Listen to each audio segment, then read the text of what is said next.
you. Look how gorgeous this Buttermilk Chess Pie.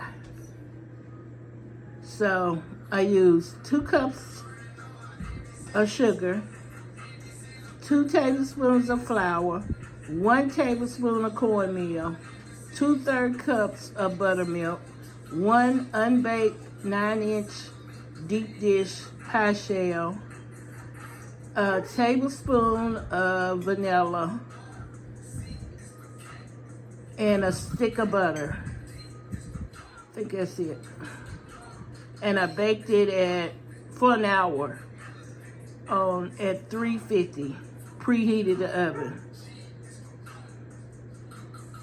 It didn't cost for cornmeal, but I wanted that little flaky crust, so I put a tablespoon of cornmeal in with the 2 tablespoons of flour. We're going to test it. This Kentucky woman.